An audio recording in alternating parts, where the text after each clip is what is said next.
Hey everyone, how you doing? This is Amon Green, Green Bay Packers all-time leader in rushing, and you're watching Packers Total Access Live, your daily source for Packer content. Go Pack, go!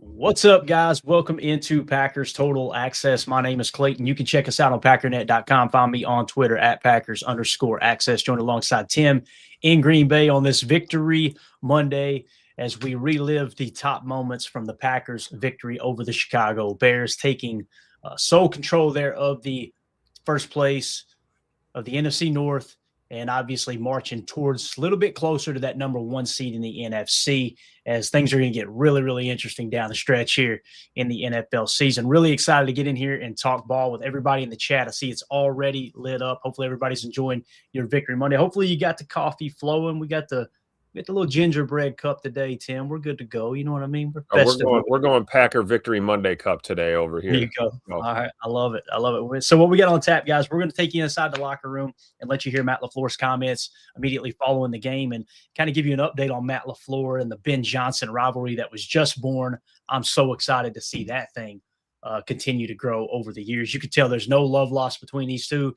Ben Johnson started it. Matt LaFleur finished it. And we get an opportunity to sweep them in a couple of weeks down there in Chicago. So we'll talk about that. We'll talk about Jordan Love having Coach LaFleur's back and his performance yesterday, outside of really what I seen was only 2 negative plays. Just a dominant performance by Jordan Love. Josh Jacobs being clutch there at the end, breaking 4 tackles. Tim, flash that screenshot up for him, man. This might be my favorite grab of the year. Look at how many Bears he just ran through. Those guys just fell down. Josh Jacobs, literally, they had him dead in the sideline or in the backfield, and he makes all 4 miss and scampers for a huge gain. So Josh Jacobs being clutch, we'll talk about that. Christian Watson dominating. Boy, is he looking like a true number 1 wide receiver since he came back from the ACL. We'll give you all the details there. Then we'll switch over, talk some defense and how they started strong, got a little ugly in the middle, finished strong, and talk about what that means for this team moving forward. And then, of course, we got to talk at the end of the show about the bad officiating. It's all over X, and it's not Packer fans either. It is mainstream sports media acknowledging it and realizing, boy, this looked a little fishy last night. This almost looked like they were trying to keep the Bears in this game. We'll talk about those bad calls and what it means as well. Before we do, if you guys would do that YouTube stuff for me, hit like, hit subscribe. If this is your first time tuning into PTA, welcome. Thank you for making us a part of your Victory Monday. We're not experts. We're not insiders. We're not media members. We're fans just like you, talking Packers on a daily basis. So if you're looking for that type of content, make sure you hit subscribe and click the bell icon so you're notified when we go live, like later on this evening when we do a deep dive into the PFF grades and talk about which players really performed in PFF size and just really continue this whole Victory Monday. Make sure you have that bell icon check so you're notified when we do that in the future. Tim, you ready to get into some Victory Monday, big dog? Yes, of course, man. Mondays are always better when it's a Victory Monday. Let's go. Let's get it. Let's jump right in, and we'll start with the locker room. If you'll give me a screen grab, Tim, this was Matt LaFleur immediately following the win, talking to his team, about 2 minutes and 48 seconds long. We may pause it in between just to chat about it a little bit, but again, here was Matt LaFleur with the team immediately following this 28-21 victory over the Chicago Bears. Here we go. It's never easy in this league. We know that. You can't take that for granted. You just keep playing. One play at a time. It was awesome. What an ending there. Give it up for 2-5. Tell you what, it was great, too, to have number 7 back in the fold. Coop was out there with 11 tackles. JJ with the sack. Yeah.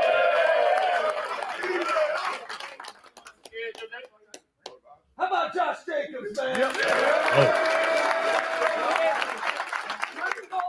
Critical pickup on that 3rd and 1, man. He's got 21 yards, and this guy around the end zone, you know he's getting in him.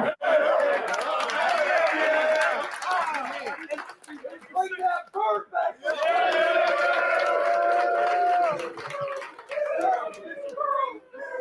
How about Bo Melton, man?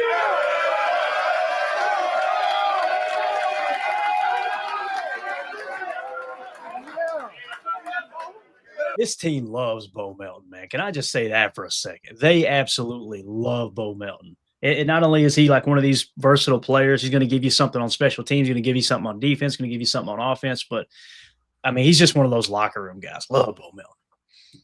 That's my 5-yard touchdown catch. That was a hell of a job, bro. How about our quarterback, man? Yeah. But I got a game ball for this guy today. This guy had 2 tutties.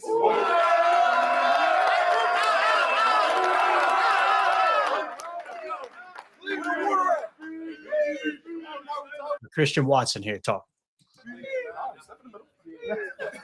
Hey, I mean, real talk. We all know what happened last time we played these boys out here. For me, so I wasn't really trying to think about it a lot. Y'all boys helped me do that. It meant a lot to me to be able to go out there. First off, to get out the game healthy and be out there with your boys get a job. No. The other guy, and I know I started with this guy, and it's not always how you start, man. Yes, sir. There was some turmoil. There was some adversity, 2-5, was there not? Yes, sir. There was some adversity in that first half, but he came through. He had 2 PBUs, and the game's called.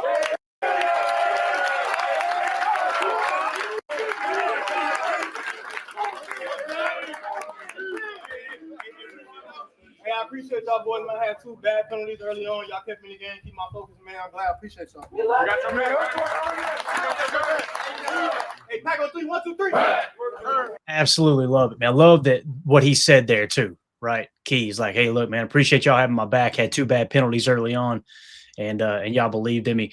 Again, man, that's the emotion of the game. And I know it's easy to pile on a person when they get penalties. I was as frustrated as anyone. I'm like, Key, stop talking, Key. Just play football, right? Then you see the replay back, and we'll talk about on the bad officiating segment, a portion of this show. And man grabs you by the throat. It's kind of like what Mike Tomlin said a few weeks ago, Tim, whenever who was it that spit in it was Jamar Chase spit in Jalen Ramsey's face. Jalen Ramsey has a history of talking trash and getting penalties, right? He's kind of one of those high-strung players. Cornerbacks have got to have that chip on their shoulder. But when a man spits in your face, Mike Tomlin said, hey, what did you tell? They asked him, what did you tell Ramsey when he got that penalty, whatever? Man spit in his face. I said, do what's natural. You do that, you're going to get your ass kicked in that. Do what comes natural. Man grabs you by the throat. And again, we'll talk about it later on. I don't want this segment to be about that, but I just love the fact that you heard Keshan acknowledge, I had 2 bad penalties and y'all believed in me, right? Coach LaFleur pointing it out in front of the team while giving praise as well. Like that's just to me, it's a perfect situation, Tim. You were able to coach and teach at one point saying, hey, we can't do that. But at the same time going, that's how you handle it when you make a mistake. Short memory. You know what I mean? Yep, absolutely. And the coach having his players back 100%, right? And the team, and they acknowledge that. I think it's important.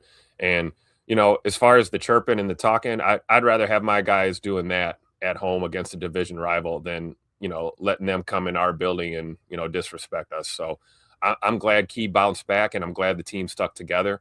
And it's awesome that LaFleur acknowledged that in the post game, and Keshan acknowledged it too. So it's awesome. Yeah, definitely.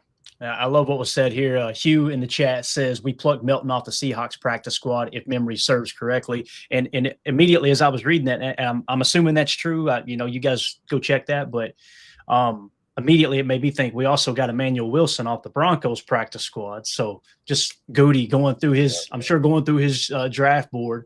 After guys are getting cut and trying to be placed on the practice squad, we actually had a decent grade on him. Let's give him a shot. Let's bring him and throw him on the active for a couple. Can't wait to see him on the road trip to Denver coming up on Sunday. That's a great point, man. I didn't think about that. So we should be able to keep this one up, Tim. I want to show it. So, of course, we have Ben Johnson's comments as soon as he got hired as the head coach of the Chicago Bears. Let's start with that, and then we'll get into the icy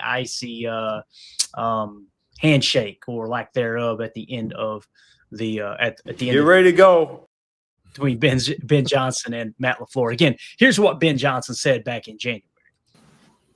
Dan Campbell, Kevin O'Connell. You're talking about 2 guys that are up for Coach of the Year awards as the season ends here. And to be quite frank with you,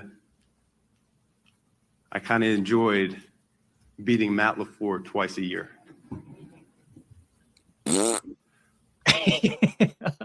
And then, of course, hey, listen, sometimes your mouth write checks that your ass can't cash, right? And here was the handshake at the end of the game. As you can see Matt LaFleur coming across. Right here's the eye contact. Look, hey, leans in, gets just a little bit of eye contact, and he goes, all right, get out of here, little boy. I see his handshake, man. You love to see it. Here's another angle, too. Shout out to Dominic Yates over on X that tweeted this video out. Said Packers win it over the Bears 28-21. Green Bay 9-3-1 is at the top of the NFC North. A fired up Matt LaFleur runs off the field. So here you're going to see Matt on the sideline as soon as the game's over, right? It's over. You see the general fire. Look at the general. I love it. Yes, sir. Now here comes Matt heading to midfield. And again, this isn't so much about the handshake. You see how brief it is again right here. It's more about watching him go into the tunnel for me. Yeah, just get the heck out of here. Ben Johnson's like, well, that sucked. He just kind of looks away. So, and then of course here's Matt. Look at Matt with the crowd, man. Love it. I love the fact too that these players, I mean, he's just absolutely fired up. I love that these players and coaches, even though there's a portion of the fan, a very, very, very small amount of the fan base that will go at these guys on Twitter, right? Keshan's one. Keshan, that's why his comments after the game is, I do this for myself, man. I ain't worried about anybody. Like it's sad to say, but Keshan has had to give up on a portion of the fan base because of how they rake them over the coals in social media, over the last 2 years. And again, I don't understand. I say that because Matt LaFleur, it's the same thing here, right? With Matt LaFleur, you're talking about a guy who is now 12th all-time or 11th all-time, whatever it is, winningest coach in history, passing Hall of Famer after Hall of Famer when it comes to winning percentage. And you had a portion of the fan base trying to get him fired, right? Calling for his job. I love the fact that Matt doesn't hold that over the whole entire fan base, and that's why I'm always going to mention a minute amount of the fan base, because it's very, very important to acknowledge it that way. Like, if you guys haven't seen the clip that I retweeted of Homer on ESPN Milwaukee going on a big rant, like, you would thought the Packers lost by 20 points. It was unbelievable because there's a portion that they thrive off that. And the best thing you can do is just chuck them to the side and keep moving forward and gather more fans that actually watch what the hell's going on the tape, actually want to understand what's going on, and want to look at a positive outcome or look at the positive spin on what this team is doing, as opposed to always harping on the negative. There's going to be enough negative when these players and coaches lose games, right? But again, I just love the fact, Tim, that Matt LaFleur is still playing to the crowd, is still fired up with the fans. He acknowledged the fans and included them in that big victory that he got there yesterday over Ben Johnson, the first of many against the Chicago Bears. That makes sense, man. It does. It does. And you can tell Matt's happy for the fan base, right? He knows how big of a game this was for us, and, to see him, like you said, it's about that run into the tunnel and the old jumping for joy. You can't hide your enthusiasm. He knows how big this win was for the Packers, not only as a team and organization, but for their fan base as well. And I just think it's awesome. And, Matt, it's all business. He was probably all business as soon as he hit that tunnel, getting ready to pull the numbers and, give that awesome locker room speech. And, I got a lot of love and respect for our coach, man. Put some spec on Tupac LaFleur's name, man, handling business. I love it. Yeah. And as Nick McSwain says here in the chat, it's a great point. People were saying to bench and cut K9 after the second penalty last night. Imagine if you had, because you're going to hear from Evan Williams when we talk defense. Evan Williams tells the whole story in the locker room. And the reality is he said, yeah, Keshan bailed me out on that interception. What does that tell you? That Evan Williams broke off of his responsibility and Key recognized it and went and made the play of the day to save the game. So again, let's make sure we acknowledge that. You know what I mean? So great point there, Nick. So Pack Daddy over at Packernet Podcast tweeted this out. Matt LaFleur broke a tie with former Green Bay head coach Mike Holmgren to match Hall of Famer Paul Brown for the second most wins, 76, by any coach in his first 7 seasons in NFL history. Only San Francisco's George Seifert with 86 has more wins than LaFleur in his first 7 seasons as head coach. So once again, what does that stat mean? In the first 7 seasons in the history of the game, right? Matt LaFleur in his first 7 seasons just broke a tie with Mike Holmgren to match Hall of Famer Paul Brown for the second most wins in that span in his first 7 seasons as a head coach. Scared money don't make money. What I love about it too Tim, when you watch Matt on the sidelines, Matt is never satisfied. Matt, Yeah. if anything, if I had a negative thing to say about Matt, I think he shows his emotions too much. It looks like he's just constantly pissed off. But also the positive to that is Matt's not satisfied with anything. So when you see this, you go, okay, well, let's see what he does the next 7 years. I have all the confidence in the world in Matt LaFleur because he's not going to settle. He's never satisfied. Does that make sense? Yeah, it does. And that bleeds over into the players that he's coaching. You hear the guys talk about this all the time, even after a great win or after a great performance. You'll always hear guys say, yeah, well, there's some stuff we need to clean up. And, there's always something you can work on. It's important to stress that in your players. That way, these guys aren't getting big headed thinking that they're world beaters all the time. There's always something you can work on. And if your coach is never satisfied, then you as a player, you're never going to be satisfied until you're hoisting that Lombardi trophy, right? That's the whole goal. And that's the mindset, and it's contagious in that locker room. And it does, it starts at the top, right? You're only as good as your leadership. And I feel pretty confident in the leadership we have in this locker room. Absolutely. All right. So put this tweet together after Ryan tweeted that out. I think I quote tweeted him. Yeah. So I quote tweeted him because I didn't know that. That was a great stat that he pulled. I didn't realize that had happened between him and Mike Holmgren, Matt LaFleur and Mike Holmgren. But I just tweeted out, Matt LaFleur currently ranks 12th all time in winning percentage at .677 with a record of 76, 36, and 1, passing Hall of Famers Paul Brown and Tony Dungy again. He is now tied with Hall of Famer Don Shula. So as Bates pointed out in the chat, he's actually 11th all time, tied for 11th all time. He's now tied with Don Shula and on the heels of Hall of Famer George Papa Bear Halas. So you can see here, Matt LaFleur is now in the 12th spot at .677 win percentage, or 11, tied for 11th with Don Shula, passing Paul Brown and Tony Dungy. So now next on the list, you got Papa Bear. Jim Harbaugh's still coaching. So we want him to lose games, obviously, this year for the Chargers. So Matt continues to close the gap on him. Then you got Ray Flaherty. You got Blanton Collier, Tommy Hewitt. Nick Sirianni still up there at number 5, although they're not playing very good football right now. So Matt's got an opportunity to gain some ground on him. George Allen, Hall of Famer. Ray Flaherty, by the way, is a Hall of Famer as well.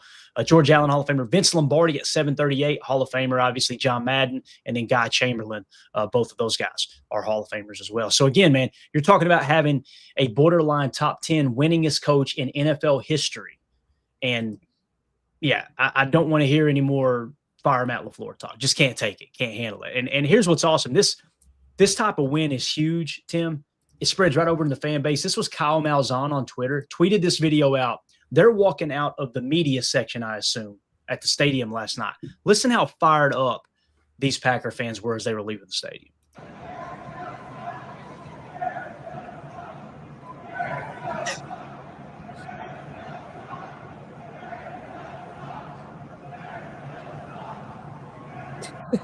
Look at Goot with the gangster walk. I love it. Just another day at the office. You got to love it. Absolutely love hearing the fans chant the Bears still suck on their way out. Just absolutely awesome. So again, man, Matt LaFleur doing amazing things. And with the team that's banged up, we talked about that, right? It's a December to remember. The roster's banged up. We could go through you want to go back through the list? We could do that. I mean, look at what some of these wins he put together this year was without Christian Watson. And now you get Watson back. Now you're getting Jaden Reed back. However, you end up losing Devontae White. Something else that I think he's very, very underrated with him is his ability to kind of maneuver this roster and kind of risk or kind of manage risk over reward with some of these players who are coming back from injury, right? Like, okay, let's don't rush him back because we got this guy. Let me just put Bo Melton out there and let him run a climb route for 40-yard touchdown, right? It's just something else he does. You got anything else you want to add to the Matt LaFleur talk before we move on to Jordan Love? No, I think that's a great point, and it's evident with how we utilize Bird. Bird was on a snap count. We got him back, but, he made major contributions to this win, and it just shows, Matt's ability to kind of, handle the load management on some of these guys. And, we'll get the full report as the days go by here, but it looks like we got out of that game relatively unscathed. Nothing new as far as serious injury. And I think it's awesome. Absolutely. All right, that's going to wrap up that segment. If you guys are watching this video back later, let us know in the comments what you think about Matt LaFleur's locker room speech his overall record, everything about Matt LaFleur. We want to hear from you in the comments. Are we giving him too much credit? Are we not giving him enough credit? You feel like, hey, this is a guy who's going to lead the Packers to the promised land? Because the only thing he's lacking is that ring. If he gets that ring with that kind of winning percentage, you're immediately in Hall of Fame conversation, especially once you crack the 100-win mark, which very few coaches have actually done. But we want to hear from you in the comments. Make sure you hit like, subscribe, and click the bell icon so you're notified when we go live here in the future. All right, moving along. Let's talk a little Jordan Love, and it's a little bit of a continuation from the Matt LaFleur talk. We got Emilio joining us now. Appreciate you jumping in here, buddy. So want to get your all's take on this. I love that we couldn't show you guys the video, but at the end of that locker room video, right, the last thing they show, and you can see the G logo starting to pop up on the Packers website. I love the fact that you get a glimpse of Love coming over and hugging Matt LaFleur, right? You can tell how much Matt LaFleur and Jordan Love mean to each other. And it reminds you of a young Brett Favre with Mike Holmgren. It reminds you of a young Aaron Rodgers with Mike McCarthy. I'm sure you could go all the way back to the Vince Lombardi days and how him and Bart Starr were lockstep. You heard Bart Starr tell the story about when the very first meeting that Vince Lombardi came in and had, and he said, I'm not remotely interested in being good. He said, we're going to relentlessly chase perfection, knowing full well we can't catch it. But we're going to relentlessly chase it because when we do, we'll catch excellence in the process.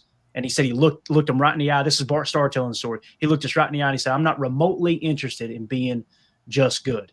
And he said, man, I didn't even need a seat to sit on, right? So from that day forward, Bart Starr locked arms with Vince Lombardi. You're seeing the same thing here with Jordan Love and Matt LaFleur.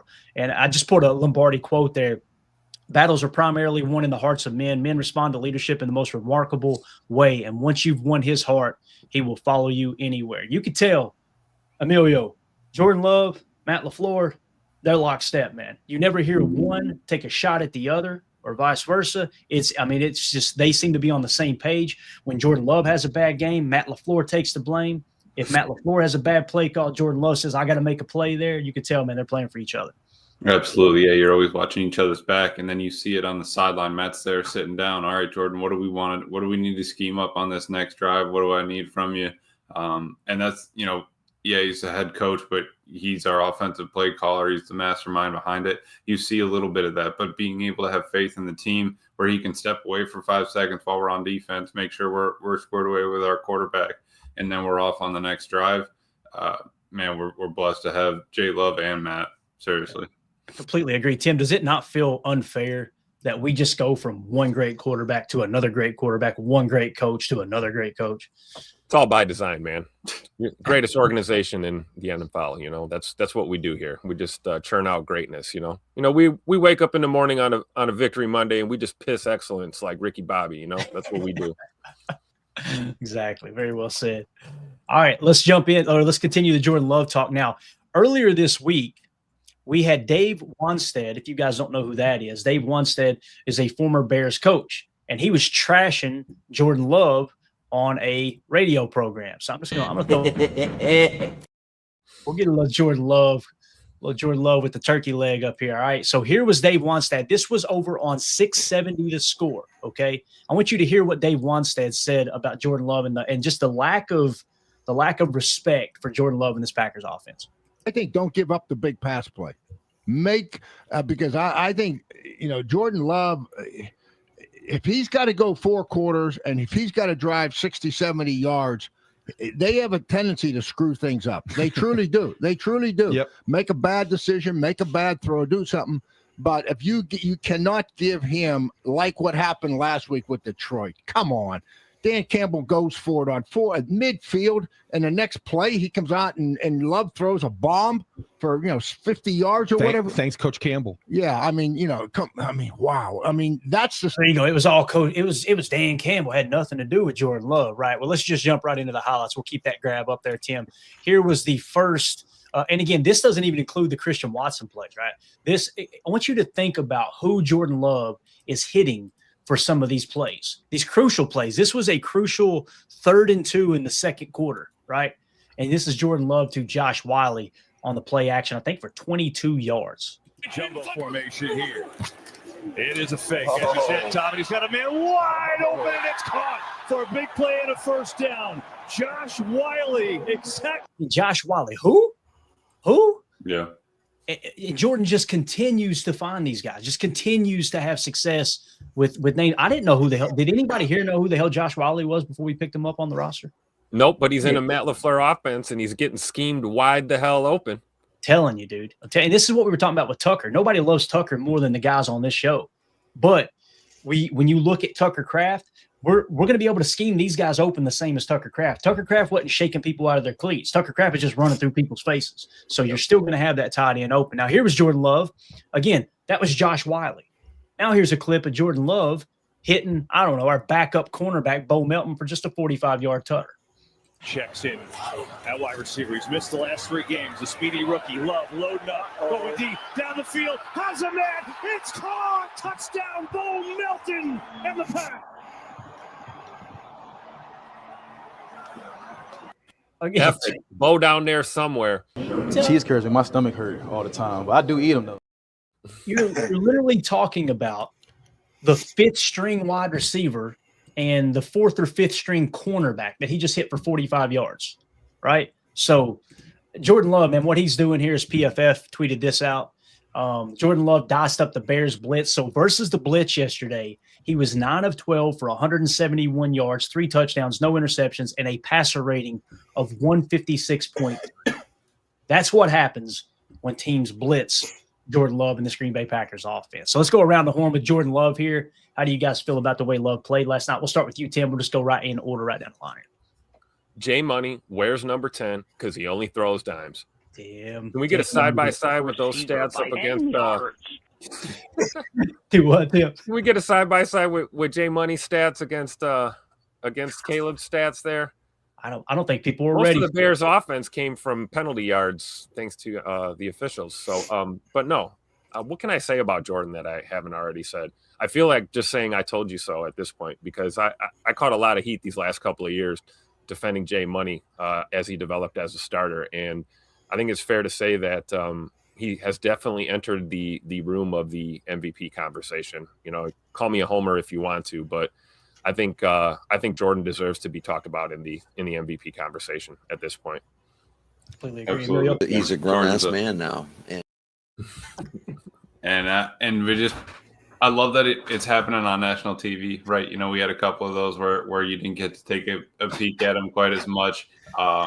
And dude, he's just been absolutely cutting it up. I had a couple buddies texting me about the game. Just, you know, other teams fans like, man, what a game. NFC North or NFC's tough. The North is crazy, but just a battle. You know, you're leading the whole game, right? You got to make sure that you can keep that gas down. I think that pedal down, you know, foot on the throat kind of thing, we needed to keep up with, and I'm glad that we did. I'm glad we didn't let it slip away.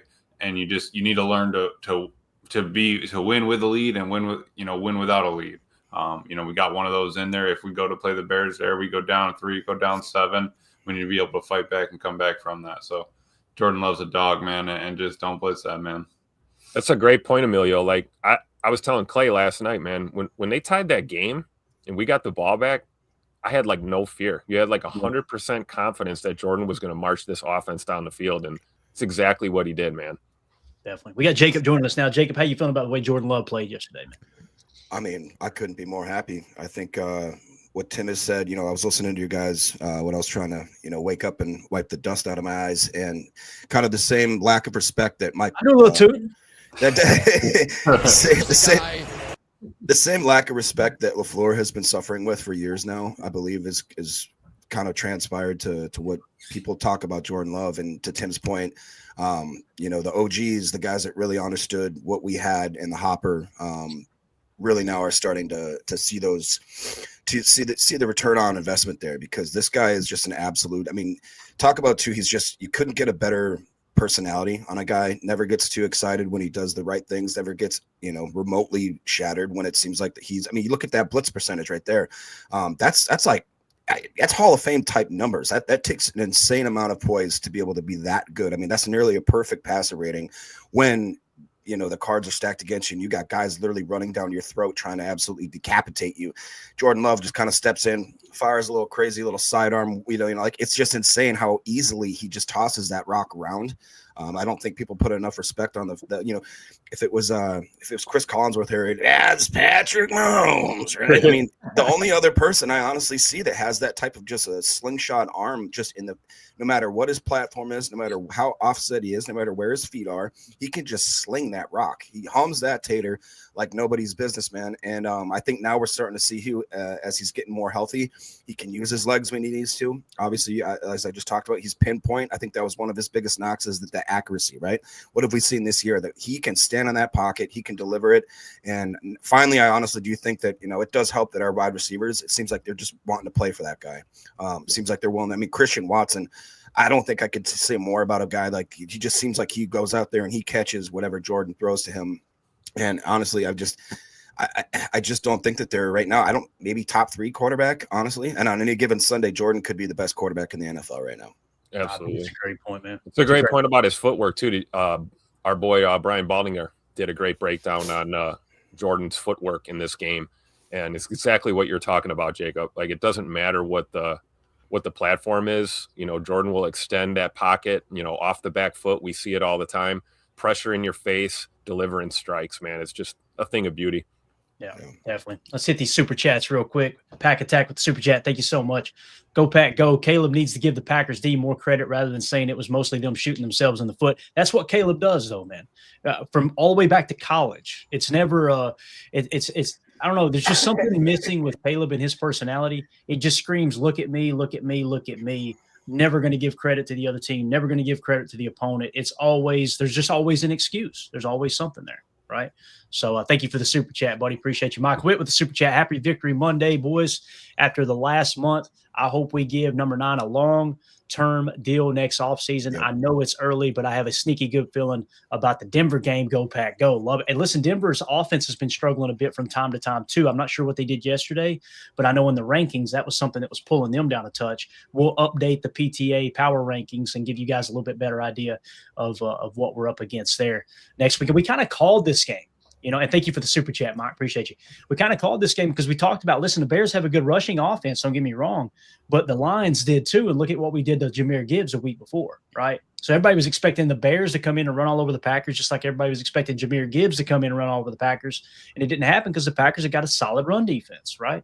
And again, over here. Built to ass, BTA. You know what I'm saying? Ben Johnson did a good job scheming. There's no doubt about it. But at the same time, it's like, hey, you got to give these guys credit for bending, not breaking, bending, not breaking. So I love what Kyle Malzahn tweeted out here. Micah Parsons on the Packers offense late in the game. Quote, there's no one I trust more than Jordan Love and Josh Jacobs. I just think that is an awesome, awesome quote. So let's jump right into a little Josh Jacobs talk. We'll just tie it in with Jordan Love and wrap this segment up. I thought this play was awesome, hearing Tom Brady on the call here. And it was this run, this image that Tim's got up right here, right, is the audio we're playing, okay? This run was unbelievable. Look at the Bears defenders, 4 Bears defenders that Josh Jacobs literally just ran through, right? This is the definition of run through an MFer's face right here. Exactly. And here's how Tom Brady responded to it on the broadcast. Green Bay. Get to the outside, Jacobs. Can he get there? Swift. He breaks through. Josh Jacobs taken down by the 5 by Byard. Oh, what a special run. 30, make it 21 yards. How did he do that? Outrace him to the corner, but there's 4 Bears there. There's Sweat, Johnson, Gardner Johnson, and they all come in thinking the other guys got him, and Jacobs just splits it. Byard has to ultimately get him down. What a run by Jacobs. Oh, love it. Can we talk about that really quick? How much CJ Gardner Johnson got his ass cooked up and down the field yesterday? I mean, can we just – I know he had the pick or whatever, but, he got cooked all day long. It was so cool to see Josh put the exclamation point on him here towards the end. Yeah. What's awesome on that clip too, and you may have seen it, Emilio, I don't know. You can drop it down now, Tim. I'm going to throw a tweet up here. But – what's awesome about that play too, Emilio, you could see the one person that does get blocked. You see Josh Jacobs get hemmed up by 4 defenders, right? But if you notice downfield, right in front of Josh Jacobs, you see somebody get blocked completely out of the screen. Guess who it was? it was Josh Wiley taking a DB all the way to the water cooler, man. Mm-hmm. That one block probably is what sprung him. It's like Jacob's like, listen, I know there's 5 guys here, but you just get one of them out of the way. I'll take care of the other 4. It's just so awesome to see. As Pack Daddy tweeted out here too, explosive runs, running plays of 10 yards or more. The Packers had 4, the Bears 0. And again, they were supposed to be one of the most explosive run offenses in the league, right? I love that he tweeted that out too. He said, what happened? What happened? What happened to that running game? We were told that y'all were going to run it down our freaking throat. So Josh Jacobs, to go around the horn with that, we'll start with you, Emilio. What do you think about Josh Jacobs? And you think it's time that Madden gives him a little rating boost here? Yeah, I've been waiting for it. They haven't updated my man yet. But he's an absolute dog. I cannot believe that, again, the Raiders got rid of him, the fact that we have him.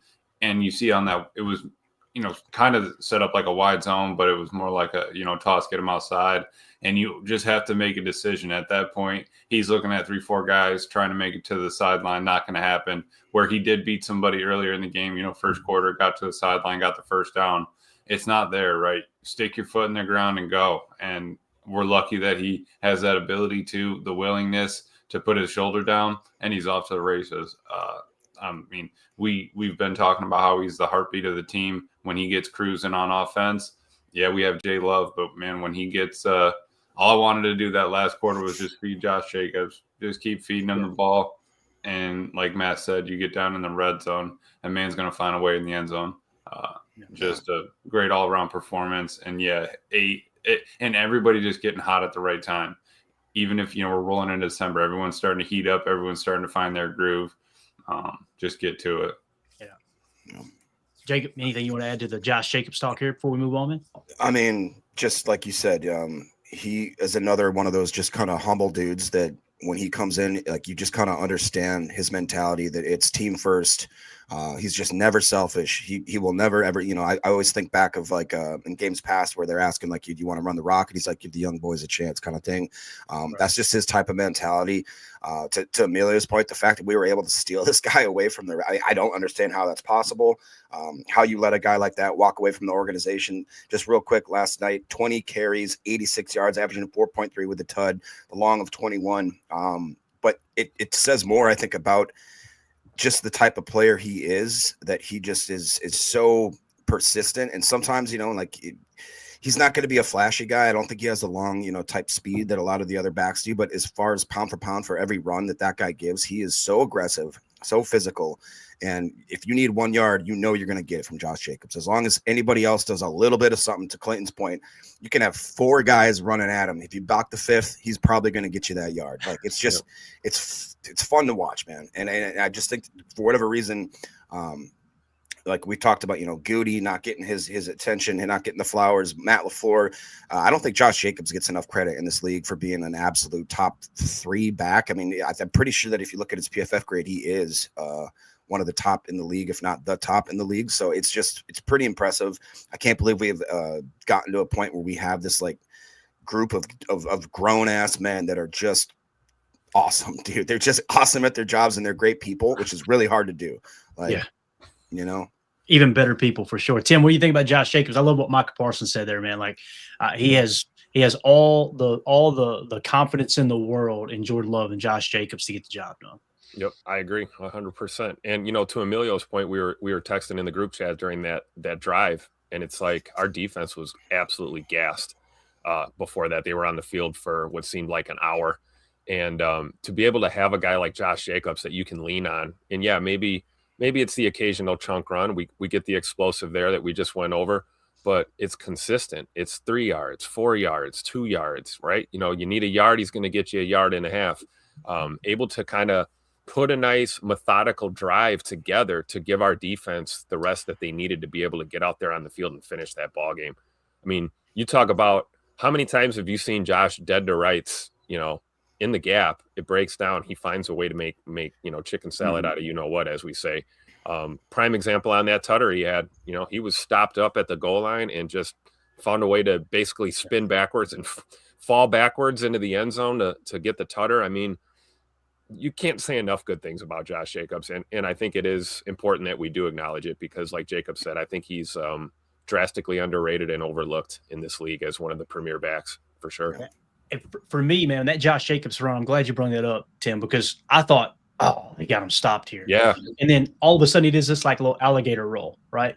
He just kind of rolled off the pile, spun right in. And I was like, I remember immediately thinking, of course he got him. Why the hell are you doubting that? Why did you doubt him within a yard of the goal line? He wanted to figure out a way to get it. It's just unbelievable. Man. Those are the things that go unnoticed. Let's go to the chat real quick. Mike Witt with the super chat. Thank you, buddy. Says, I got into an argument at the bar last night. Some guy after the game said that he'd take Hurts any day over Love.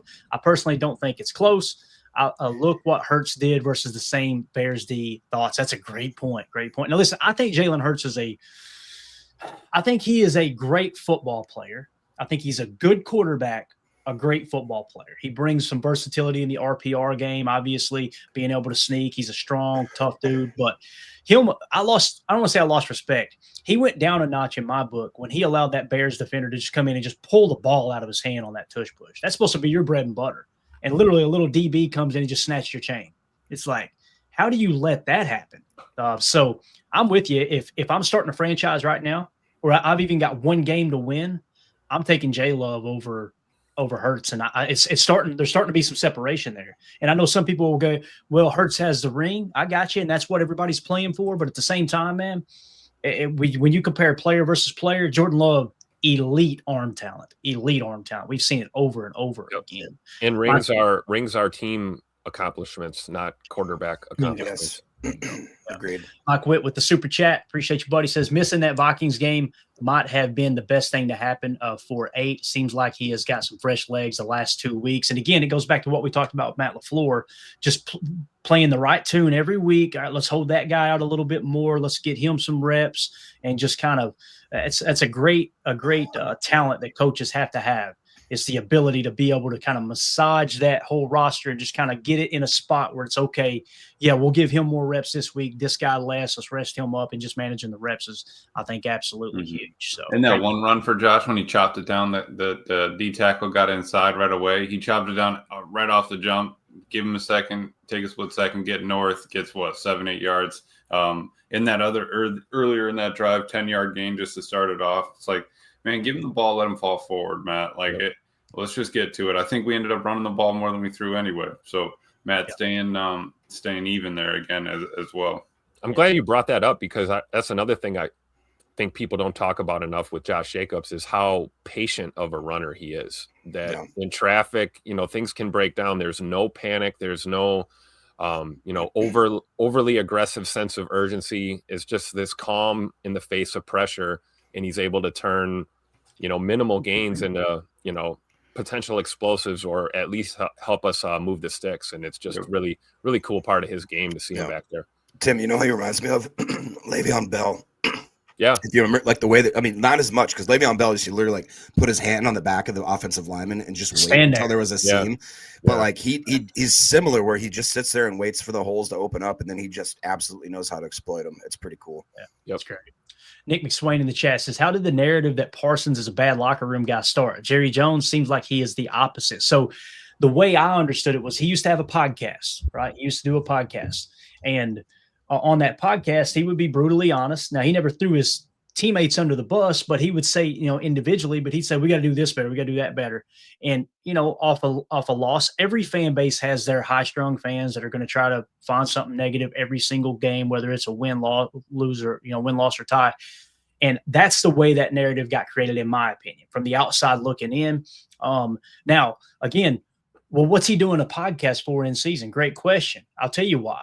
Because of the culture that Dallas creates. Jerry Jones, let's just create a buzz. Let's get in the news. All publicity is good publicity, right? That's their whole mantra down there. And that trickles down throughout the organization. With the Packers, you don't have that, right? And on top of that, people were thinking, oh, Micah's going to hate it in Green Bay because it's a small town. They don't know he grew up in Harrisburg, Pennsylvania, which is just a town a lot like Green Bay. And it's cold. People, he ain't going to be able to play in the cold because he's playing down and down. No, he grew up in Pennsylvania, cold-ass Pennsylvania is where he played grew his up. College ball at Penn State. I mean, they played some cold games. So I think that's where it got started, Nick. And the fact that he was doing a podcast, you do got to put a little blame on him. Like it wasn't all about ball. But again, man, you get a young player, 21, 22 years old, come in the league, right? And they're arguably the best at what they do. And he was in college. He was an excellent player, very versatile player, 4.3, 40 speed type guy. And then you give him a ton of money, first round status, and put him in a culture of the Dallas Cowboys where everything is Jerry Jones, me, everybody look at me. Let's make everything flashy. They said that the players were working out in the locker room down there, and there would be people walking by a glass window watching them work out. And they were fans and just people that the Cowboys allowed them to pay to walk through the facility while they're in there working out. What's that say to the players? Right. It's not about putting it. The Packers catch a lot of heat for being so secretive, right? It's totally opposite from what Dallas does, which they just want all the publicity. So hopefully that answers your question, Nick. Again, that's my opinion on it. I think that's what's going on there. But yeah, and then one last one, and we're running behind already. Jazambi, been a member for 11 months. Musgrave's catch, too bad it was called incomplete. Musgrave has taken huge strides. Mm-hmm. I completely agree with that. So, all right, if you guys are watching that video back later, let us know what you think about Josh Jacobs, all right? And obviously what Micah Parsons said. I think Josh Jacobs is only going to get better as the season goes along. We want to hear from you guys in the comments. Let us know what you think. Make sure you hit like, subscribe, and click the bell icon so you're notified when we go live here in the future. Like tonight when we go live as we unveil the PFF grades, talk about which players really stood out in this win over the Bears. So that's going to do it for hour one. For those of you listening on the pod, we will see you on the other side for hour two, where we're going to dive into Christian Watson dominating here recently. We're going to talk about the defense starting and finishing strong. And, of course, we got to cover the bad officiating, which is being talked about all across social media. So we'll see you on the other side for hour two. We appreciate y'all. For those of you listening on the pod, welcome into hour two. Jacob's wishing he'd never said that. All right, let's talk a little Christian Watson, boys. My man went off yesterday, and again, it's not so much that he's receiving, have 150 receiving yards or 200 receiving yards. This dude, man, it's just like he maximizes every opportunity he's got. He can have 4 targets, make all 4 catches, have 2 touchdowns and 80-some yards receiving like yesterday. It's just a wild thing to think about. So he's a grown-ass man now. And let's jump into some Christian Watson here. Here was the first catch that kind of got things going. This was in the first quarter. This is Jordan Love to Christian Watson. Just a quick little hitter to kind of get the ball to number 9 and get things going. Hoping that Caleb Williams is the guy. Here's Love. Rifles it over the middle of the Watson. In stride and a beauty of a throw and run. Christian Watson up to the 35 that time. It could have been an RPO. I'm looking at it here. I don't think it was. I don't think it was an RPO. No, it's just a drop back pass. And he's seen outside leverage from the corner as Christian Watson cooked Jalen Johnson. It sounded like Jalen Johnson came out of the game at some point as well. Now we got another clip here. Of course, this is Jordan Love hitting Christian Watson for the 23-yard touchdown, and just a heck of a play here between Jordan Love and Christian Watson. This gives the Packers the 7-0 lead. If I can get it up here so you guys can hear the audio. Here is the Fox broadcast audio of that touchdown. What's coming? Love has time. Floats one. Watson down there. Another off the back foot special from Jay Money. Yeah. There's your Lambeau leap. You got us a Lambeau leap. Hey, there it is.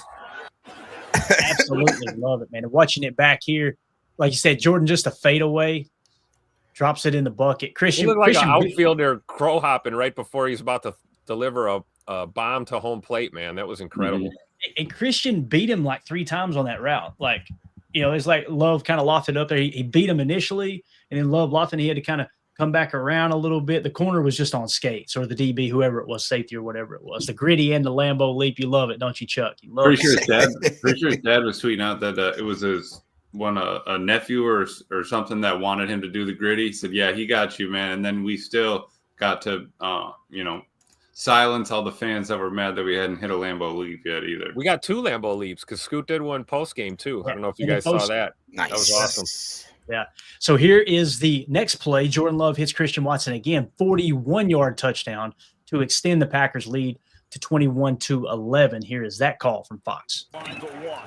Love on a play fake. Quick throw. Watson with the speed. Uh-oh. Christian Watson in the race, and he's going to win it. Touchdown, Green Almost Bay. 22 miles per hour he was clocked at on that one. Tim, as Jordan threw that ball, and watching, I said touchdown. I started screaming. I was like, it's too easy. I mean, the man is gone. I saw that single coverage in the slot and knew it was a wrap. Well, and it looked like an RPO, right, Emilio? That's the way I seen that. Keep the screen grab up for me, Tim, so we don't get in trouble. I'm just kind of so yeah. He pulls it. Maybe it was just a traditional play fake. That's just a play action pass, I believe, because they're not. I don't know. It could have been an RPO. You think it was a little looky there? I think it was a looky to the flat, and he said, yes. just kidding. I'm going to hit the inside slant. All I need to do is pass it 5 yards. I'll get a 40-yard touchdown. No problem. You're right. So here's what we got, guys. We got a trips right look, and I'll kind of explain it to you here. We got a trips right look, and it's trips right, nub left. And so what they got is the outside one is Romeo. He's blocking for the 3 on a flat, right? And then then you got the 2, Christian Watson on a slant. So essentially, Jordan puts the ball in the belly. It looked like a 21 or a 22 RPO action, right? Puts the ball in the belly, reads that they're biting on the run, and now it becomes, do you throw to the flat or the slant? And you probably got a little bit of time for the flat to set up to see if Rome can get some leverage there, right? And then, of course, Watson was just running butt naked through the trailer park. Matt LaFleur in his freaking bag on that. It just reminded me of that first one against the Eagles, where it's like you just gave it to him kind of across the middle and Blankenship, like, deuces, dude. I'll see you later. Like, that thing in 5th year, and I'll see you later. Yeah. And again, I don't know if this was the telecast or not, so we better not show it. I think somebody just filmed it.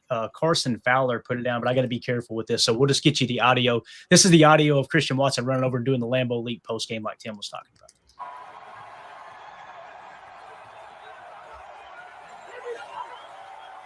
Talking to him, boy, I might be able to get you the grab anyway. Yeah, I think we can show this and not get in trouble.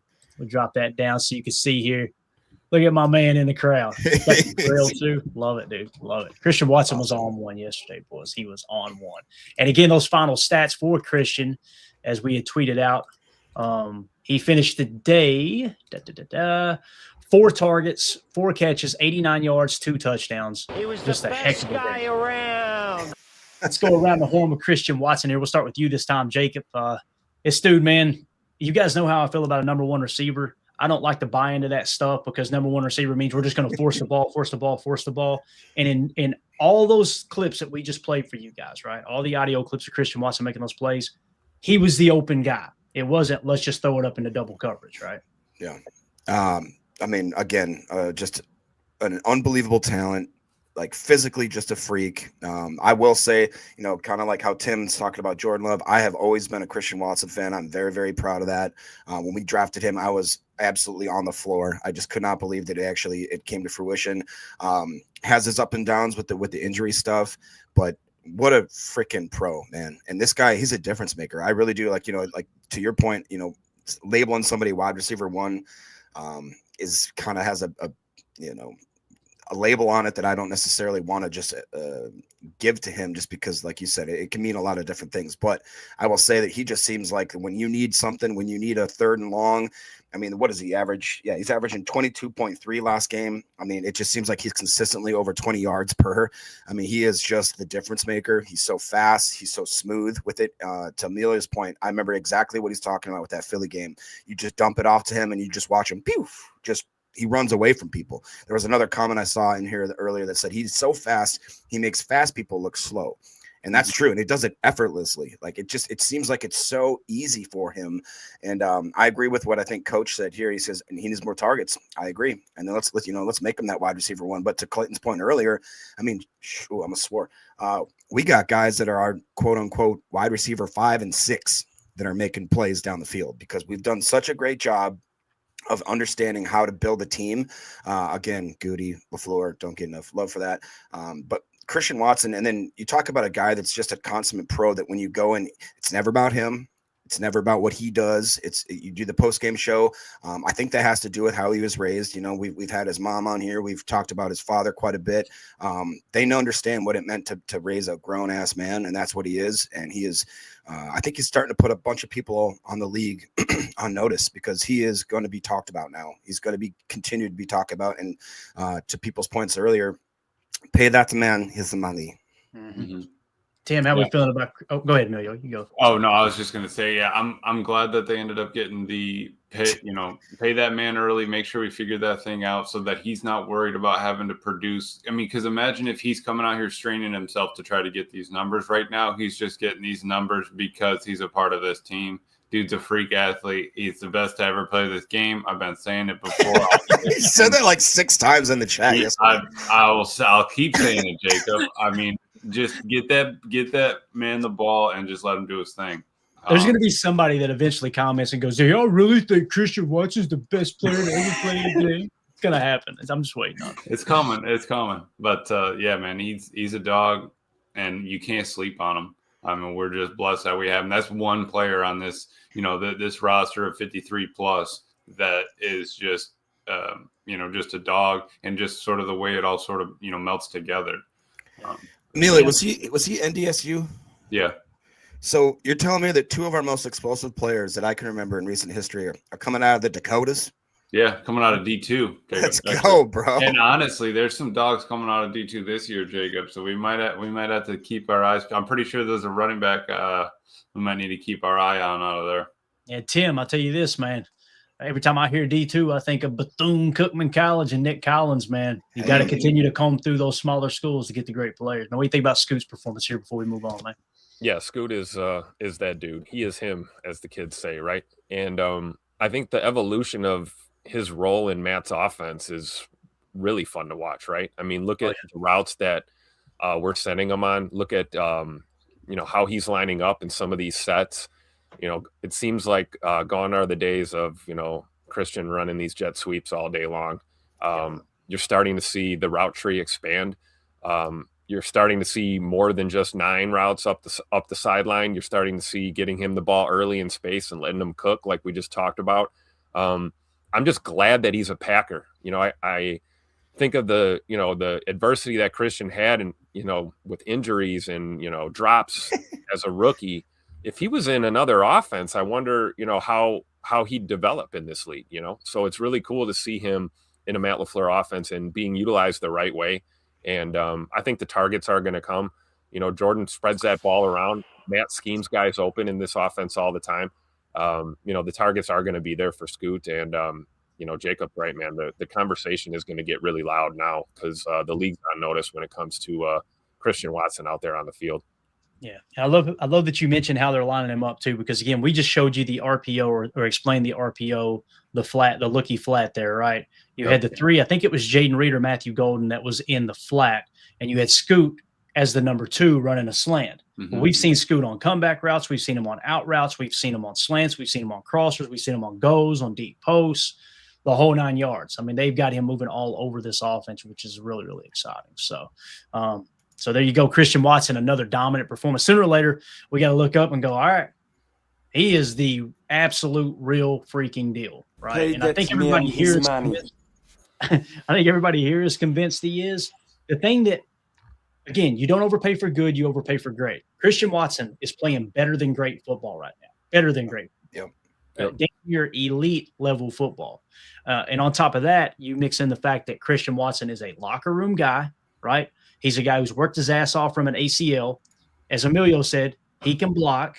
He does it all. He'll kick you into the wing and run block for you out of the C gap. So again, Christian Watson, man, I'm so Can excited. you imagine that though, from that Pittsburgh game? Like, we pull up that super chat. Can you imagine us sitting here right now talking about Christian as we need to pull that up. Come on now, because he literally everything that we've needed in the offense he has. And it's not like, so you go back and look at the kid. Yeah, you're looking at Justin Jefferson. Okay, you got all these great wide receivers. How many of them have 220, 6'4" as a frame? That doesn't happen. With speed that he has, he has better speed than basically all of the all-star receivers. So it's coming. Great point. Mike Witt with the super chat. Thank you, buddy. Says, I know I should get over it, but I can't believe how bad the refs were last night. Not one holding call on Micah. Evan should have had that INT. Plus, I'm still wondering how that Musgrave play. Yeah, we're going to hit that in the segment after the next one for sure. We're going to dive into the bad officiating for sure. We appreciate the super chat, Mike. Agree on all accounts there, man. And shout out to Mark Zambito, who just became a member here on YouTube. Thank you so much for the support, Mark. You're the man. So if you guys are watching this clip, back later, let us know what you think about Christian Watson. Do you consider him good, great, or elite? Where do you put him on the scale? How much money are you willing to pay him? We got to wait a full year after that mini extension we gave him to kind of make sure everything was good to go there with the ACL. Let us know in the comments what you think about Christian Watson. Make sure you hit like, subscribe, and click the bell icon so you're notified when we go live here in the future. All right, let's move along to defense, guys. Let's jump into the defensive side of things here as, our boy Jeff Halfley. That's a perfect grab right there, Tim. Actually, leave that up for me, sir. That's beautiful there. So we kept hearing about how Caleb Williams is this, Caleb Williams is that. Boy, he's dominant, blah, blah, blah. The Bears fans have convinced themselves he's an elite quarterback. All the analytics that we focus on that we think really does tip the cap and give you an idea of who's playing really good quarterback play and who isn't suggested Caleb Williams is somewhere around the 15 to 20 mark. Well, yesterday the defense showed up, and they showed up big time, especially in the first half. Let's start it off with Kingsley Igbare's sack of Caleb Williams. He almost killed this poor feller. Here was Kingsley Igbare with the only sack of the day, if I remember correctly, on the Packers defense. Up on the inside part of that defense. Breaks through. He's in trouble. Smash! Igbare got through. I love it, man. And again, keep that up for me, Tim. As I roll it back here, I'm trying to see where he lined up. They had him lined up on the edge on the left. They had Micah shoot the gap underneath, and then it was almost like a cage rush that we talked about. You've seen Caleb tried to step up. As great job by Micah going to the outside shoulder that we talked about of Caleb, and then Kingsley Igbare, as Caleb stepped up, he did not even see him, and he smacked Caleb right in the mouth, dude. What an awesome sack there from Igbare. And we're going to dive into some of the numbers here. You can go ahead and drop that down now, Tim, if you're available. So the memes yesterday were just absolutely awesome, man. These were gold, all right? The first one, I want to give a shout out to Big B. He throws this out there and gets the party started, all right? You see, they basically – that broke me up. Yeah, they Photoshop 9 or J.J. McCarthy on Caleb's body here, right? Oh, wow. And here were the stats that Big B had, and then I updated them shortly after. Guys, go give Big B a follow at BigPackers4X on Twitter. Best quarterback in the NFC North. 5 of 12, 22 passing yards, no touchdowns, and a 41.7% completion percentage at this moment in the game. Absolute disaster class of a first half there for our boy Caleb Williams. So obviously, starting off week, I had put the tweet out here with the updated numbers going into the half. His first half stats, I should say here for Caleb Williams was pulled up. 6 of 14.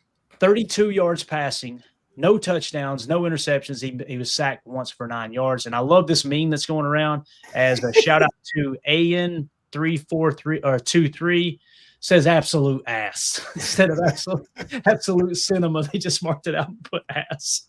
So that pretty much summed up Caleb Williams' first half again. Mm-hmm. And then, of course, people started building off the memes, and this might be my favorite one. So we're going to give a shout out over on X to this follower at Not So ESPNX at Not So ESPNX. Make sure you go give them a follow. So they did a little Photoshop here of the same image. Look at the nails. Look at the nails.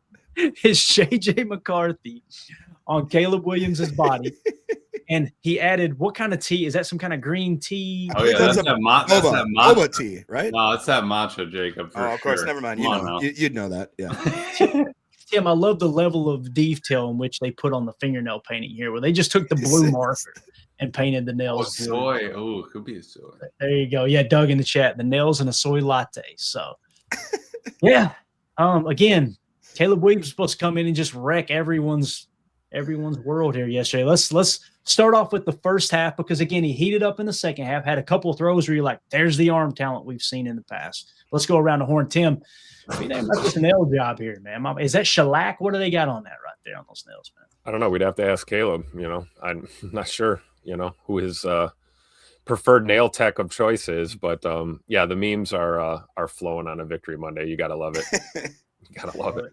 I mean, one thing that I can say, like you said, the first half, I was just I'm like, where are we trying to see this generational talent over here? Because I don't see anything other than a guy that's, barely even able to get the ball over the line of scrimmage. He ended up with, to your point, you didn't know, Jacob, the Bears get a generational talent at quarterback every couple of drafts? Every couple of drafts. Yeah. He finished with 19 of 35 for 186, averaging only 5.3. That to me is kind of the biggest indicator.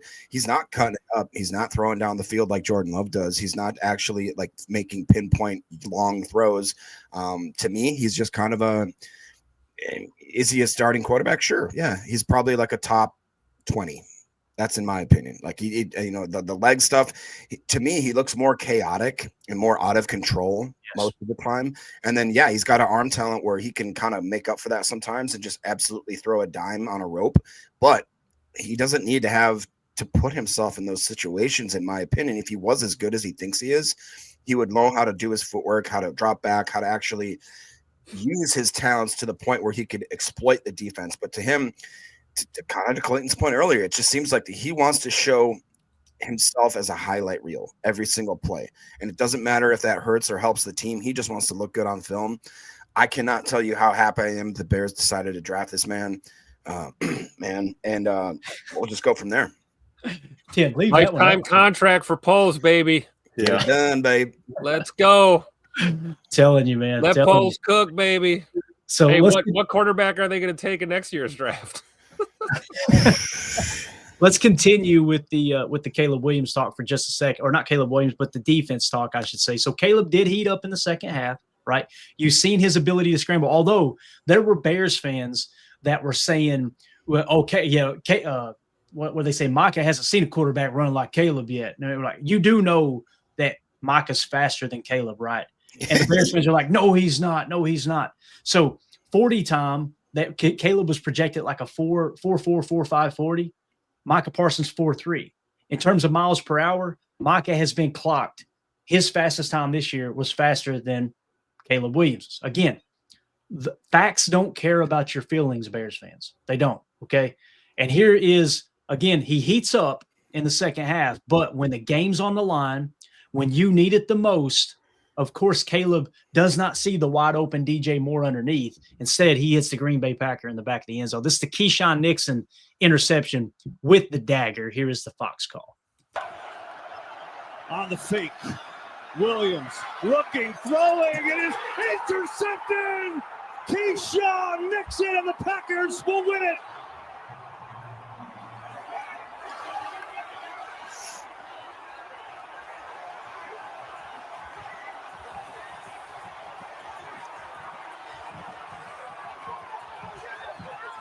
I love it when the announcers just shut up and let you hear the moment. Yes. Pat Summerall was the best at that. And I'm telling you, Kevin Burkhardt. Pat Summerall was refreshing his cocktail. That's why. Exactly. That is just the Kevin Burkhardt. Is it Kevin Burkhardt and Tom Brady? Emilio, is that right? Yeah. They are growing on me big time. Tom is getting better every single week. Every week. I love his energy. I mean, Jacob was saying it earlier. You could feel when something happens, a play happens, Tom's energy with it. But I mean, you got what? Caleb out there, which is actually 2 9s put together. So you got 2 JJs out there creating one Caleb that all he can do is roll left and right. I mean, come on now. Honestly, we could sit in Tampa 2 and have those 2 hard flats just come up field every play, and that would just stop Caleb from rolling out. Like I don't understand where their offense would be if he could stay inside the tackle boxes. Right. That's a great point. Great point. So we have the angle. We should be able to show this. Shout out to @Packers Playbook. All right. It's James over on X. Make sure everybody go gives him a follow here. He shared this clip on X. This is just an awesome shot. So this is the end zone camera view of the interception. So him in the stands, right? Basically, the Packers tweeted out and said, hey, show us your clips of the Keshan Nixon, the reaction to the Keshan Nixon interception. This guy said, I've actually got it right here. And posted it from the stands. So this is an awesome clip. Let's play it. Again, well, let me go back to the other one so we can continue to give credit here. Again, this is our boy Packers Playbook on X. Everybody go give him a follow. Here we go. Here is the view. A minute 46, going to be a lot of screaming, a lot of loud, but hey, that's what we do on Victory Monday, man. You want to embrace what it felt like inside Lambeau. Here we go.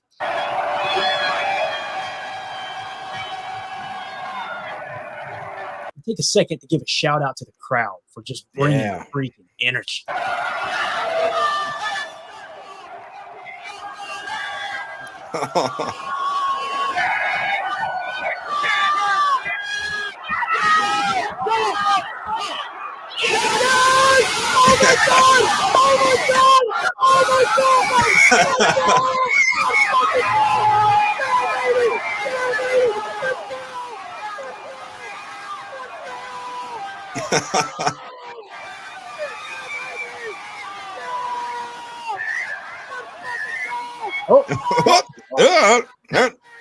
Take off, tuck and go. Yeah, you should know anytime we're going live inside Lambeau, earmuff it. All right, let's get the kids out of the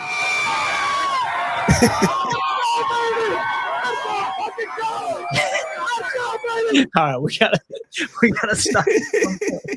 But again, how cool was that? That reaction, that pop in that stadium to the Keshan Nixon. And I love that Keshan, what did he do? He immediately came over to the fans and celebrated with the fans, right? Yeah. Absolutely love it. Notice too, Tim, there's a few flurries floating around there in the sky, wasn't there, man? Yep, just a little bit. It was getting colder too at that point.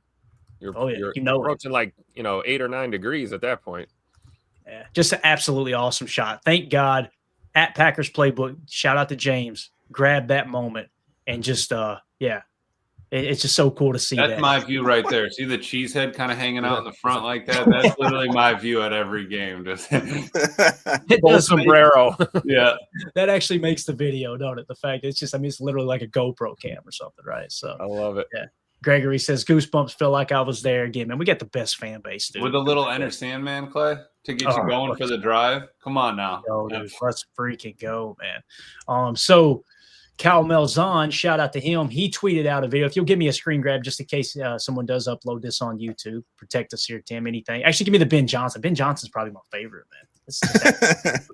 So this was Evan Williams actually talking about that play. And again, I know there's a portion of the fan base that want to try to rate Keshan Nixon over the freaking coals for whatever reason. This was Evan Williams talking about that specific play and how Keshan Nixon actually bailed him out on this play. Here we go. Oh, I mean, he was I'll say it, he was saving my butt on that play, I must say. We were kind of, all working together, but no, that was definitely my man. But the back kind of came out. I knew Quay was on the back, and he would have been, that would have been pitch and catch if he was able to get it to the flat. He was right in front of him. So I kind of just off instinct, took off and played the flat and was praying that somebody was behind me to make the play on the corner. And sure enough, Jesus himself, 25 and makes a play. I was just like, thank you so much. He said like Jesus himself. Now drop that screen grab down, Tim. And we got to give a shout out to the Flash 832. No, you didn't. And listen, I understand. This AI is out of control, guys. It's out of control. Don't get offended. Hey, I understand. Listen, there's going to be my fellow Christians out there. I'm a Christian too. They're going to get offended by this. Can we have fun for just 2 seconds? That you got to admit, man, that's pretty good. Absolutely awesome, man. Again, Twitter was on one, man. And I also want to point out too, as we wrap up the defensive segment here, Pack Daddy's tweet that we started with when we talked about Josh Jacobs. The Packers had 4 explosive runs yesterday. The Packers defense held the Bears' awesome top 5 running offense to 0 explosive runs. And we talk about that all the time because when you hit an explosive, a run of 10 yards or more, a pass of 20 yards or more, it triples your chances of scoring on that drive. That was the number one, in my opinion, outside of the turnover differential in the middle 8. That's the key statistic yesterday is the fact that our defense held them to 0 explosive runs. So, all right. Hey, real quick, just before we end the segment, I think, again, it's the theme of this podcast now. More respect needs to be given to Keshan Nixon. I will admit wholeheartedly that I doubted him when he came over. I believe from the Raiders. Correct me in the chat if I'm wrong. I didn't understand it. All of a sudden, in the last 2 years, I've just absolutely seen the type of player he is, the type of mentality he has. He's a dog, bro. He's coming out there and he's fighting. He's swinging every single game. Like he's throwing haymakers, and I absolutely love it. I love his mentality, the aggressiveness he plays with. I will completely eat a big old slice of humble pie and say that I was wrong. He is that guy. I absolutely love him as a CB. I don't know if you call him CB1, CB2, whatever the case may be. Freaking love the guy. Yeah, absolutely, man. I want to hit this super chat real quick from Mike Witt. He said, I just loved watching Christian absolutely cook that loudmouth Gardner Johnson's a great point, as we were talking about there in the last segment. Yeah, he did. Tweeting out early before the game, right? Saying I'm pretty sure. Yeah. We're going to give him some. I love that our guys. That's like 2 or 3 weeks in a row that Christian's been disrespected. He didn't say anything, went out there and balled out. And then he tweeted afterwards, he didn't last night, but I know against or was it the Giants or the Lions? I think it was against the Lions. He tweeted something out, right, that a DB was running that mouth. So just love it, man. Go out there and do it on the field, then talk that trash. And by the way, a shout out to @CalebFC18 on Twitter. Boy, if you want some receipts, just go scroll down his timeline. My God, this guy is batting about, I don't know, he's batting about 15 right now. He said yesterday, DJ Moore and a Shiesty. Emilio, pull his stats for me real quick. Quick little Google search. I need to know just to confirm what DJ Moore's stats were. DJ Moore and a Shiesty, going to be a long day for the Packers secondary. I got his stats right here, Clay. You want them? What do you got here, man? What we got? 1 reception for a whopping -4 yards. His receiving it's tough. Hit 3 times, though, so if that makes you feel a little better. So, again, the tweet read, DJ Moore and a Shiesty, going to be a long day for the Packers secondary. So, yeah, that's not so much, Bob. Not so much. I love how they put in his actual stat line, it says he is a long of -4 yards. Is that a new record? Did I break it down? High score. What does that mean? Oh, so there you go. That's the he got targeted 3 times. I'm pretty sure he was the one that Key also blew up on the quick little RPO or bubble right there, or the look he had, and he just got absolutely destroyed, dude. Yeah, just wild, dude. Absolutely wild. So, again, defense showed up big time. First half, we always talk about it, right? There's 4 phases to the game, or I'm sorry, 3 phases to the game, essentially. You got the first quarter, you're gathering information. The second and third quarter is about taking that information, making the adjustment, and controlling the middle 8, right? Packers won the middle 8 7-3. Now, that adjustment coming out in the second half, the Bears made an awesome adjustment. They came out actually using the pass. So they were play action pass, play action pass, play action pass. And knowing the Packers were selling out to stop the run. What was our game plan going in, guys? That was our game plan. Yeah. Stop the run and make Caleb beat you through the air. In the second half, they made the adjustment. That was our weak spot because we're still trying to stop the run. And then what happened in the fourth quarter? It's a standalone game. Throw everything out the window. What's working right now? What are they doing right now? Treat this fourth quarter like a standalone game. You did that. You stop them on the final drive. You get the dub. It was a masterclass. It was literally first quarter, gather information. Second and third, control the middle 8, make the adjustment. Fourth quarter, standalone game. Mm-hmm. And then you come out and you win the ball game by 7 points. And again, you were 6.5 point favorites. You covered the spread. Go ahead, Bill. 24 of his dropbacks were play action. 61% of his dropbacks were play action. 15 were no play action. They had five of them are screens. 34 of them were not screens. So I mean, dude, literally two thirds of his entire offense was fake the ball, run outside, and see if I can hit him. Besides that, I mean, I don't know where their offense is. I really don't. I mean, how long can he do that in his career? You know what I mean? Right. I mean, your legs slow down one bit, it's a wrap. It really. I mean, it's exactly. He's got the explosiveness right now. Don't get me wrong, but that only lasts for so long, and you can only get away with just a naked boot for so long until they say screw it. I'm just not going to jump on that. We're going to have one dude that's coming off the edge and just keys on the court. Like when Evan Williams came in on that blitz, if Evan didn't flatten that off to go after the back, could you imagine him just sticking Caleb as he turns just helmet on the ball, fumble, we're going the other way. The game's out of hand at that point. So I think that in coming into this next game too, Hafley's going to really start to scheme that up, sort of plan for that. Hey, he can't.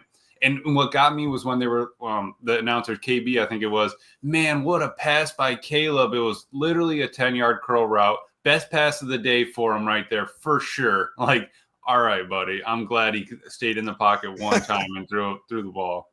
Yeah, definitely. All right. So there's your defensive breakdown. If you guys are watching this video back later, let us know in the comments what you think about the Packers defense. How did you like the game plan? What did you think they should have done different in the second half? How did you feel about the first half dominance over Caleb Williams? We want to hear from you in the comments. Make sure you hit like, subscribe, and click that bell icon so you're notified when we go live here in the near future. All right, let's jump into the controversial part. I see some of these comments here in the chat, guys. It says, Steve in the chat. Steve knows the policy. Love it. Look at this. Parsons is the most held defensive player in the NFL. It's not even close either. It is not even close. Jen Wright says we need a stat for the most missed holding calls. Boy, good luck with that, Jen. That would be impossible to gather because they have been one after another. And so let's just jump into that. This is the segment we saved for the end here. And this is obviously going to be talking about the officiating. And it's easy to go, well, it's just Bears fans complaining. No, it's not just Bears fans, guys. This was all across social media, multiple people, right? I'm going to start the party off with my tweet here. And this one, again, this is everybody who's raking Keshan Nixon over the coals for this penalty should not have been a penalty, first and foremost. Now, I love that Matt LaFleur still disciplined him. He sat him, right? He brung it up in the post game, but then also gave credit where Keshan rose to the occasion at the end. So I think Matt LaFleur taught a master class there on how to handle this situation. But I'm going to play a quick video. This was what got Keshan Nixon penalized. I want you to notice here, he's walking back to where our defensive huddle is. The Bears are on the opposite side, right, to Keshan's left. They're supposed to be huddling up over there. And you had a guy that made comments, Luther Burden Jr., made comments. Rookie? Is that a rookie running his mouth? What a all week long made comments. You could tell he was going to go out there and just be the mouthy one, right? And you see he's hanging out near where our huddle's supposed to be. 14's coming to get him like, hey, Luther, stop talking, right? So he's in Carrington's face talking trash of where our huddle's going to be. So Keshan walks up and tells him, get out of the huddle, right? That first of all, that's not a penalty. If he's talking, we're allowed to talk, right? No. He's telling him, get out of the huddle, right? DJ Moore hanging out over there too, by the way, trying to provoke him. So he grabs Keshan by the throat. What? Oh, my God. He grabs Keshan by the throat. Yeah, so naturally this is a penalty on Keshan, right? Yeah. And now Carrington comes in and gets between them like, get out of here, dude. Get his hand. He didn't even punch him. He pushed his arm off of Keshan's throat like, get out of here. The Packers get flagged, and specifically Keshan Nixon got flagged right there for that. This is terrible. Absolutely wild that got called that way. And I know I'm a Packer fan. I'm biased. I got you, right? Well, let's go across social media. Dan Orlovsky even tweeted out, the officiating in the Green Bay-Chicago game is so bad. Right. You've seen it all day long. Now okay, well, that doesn't say that the Packers got the calls. Look, what were the overall penalties? If somebody will pull those stats for me, because it wasn't even close how many 4 times. 4 of 17 for the Bears, 6 of 55 for the Packers. There you go. So literally what, almost 50 yards differential in yardage from penalty yards. And I bring this up not to, we're complaining about the officials, but it's to point out if those calls hadn't gone that way, right, and we hadn't got screwed by the officials, you probably win this game by 10 or 14 points. Yep. So that's why I feel way better about where this team's at. Now let's continue going. Let's go to Scoot's dad. What did Scoot's dad think on X, right? And listen, Scoot's dad will be critical of the Packers. If you guys follow him, he'll rake the coaches over the coals. He'll rake a player over the coals. He calls it like he sees it, whether you agree with him or not. This is his honest opinion, what's going on. He quote tweeted Dan Orlovsky and said, bad is an understatement. The Packers are playing against the Bears and the officials and still winning 14-3. So again, that's what kept the Bears in the game. Imagine if these calls don't go for the Bears and the Packers go up by 3 scores. Guess what happens now? Caleb now has to become a drop back passer because the Packers are no longer going to key in on the run as much, right? It's going to become a more one-sided game. So we had them really where we wanted them. And again, the officiating really came into play here. Now let's move along to someone else who's not a Packers fan. Jordan Rodriguez, who done the Play Callers podcast, actually covers the Rams, I believe. That's her primary position. Let's see here. Yeah, the Play Callers and Finding Rams. So she covers the Rams, 84,000 followers. She even tweeted out, I'm not a but the calls person at all, but did Parsons not have an arm wrapped around his neck there for a while? So you've got the national sports media members tweeting out from their own accounts like, are y'all seeing what these officials are doing to the Packers right here? It's absolutely wild. Now, I went and took a screen grab or a picture of the specific play that Tom Brady was talking about, which was wild to me. Tom Brady said on the broadcast, how does Caleb Williams continue to get away? Well, I don't know. Maybe because Micah Parsons is getting choked. Look at this. No call. No call on this play. And somebody said, oh, it's a rip move. It ain't no rip move. Micah doesn't do rip moves. You don't see him rip.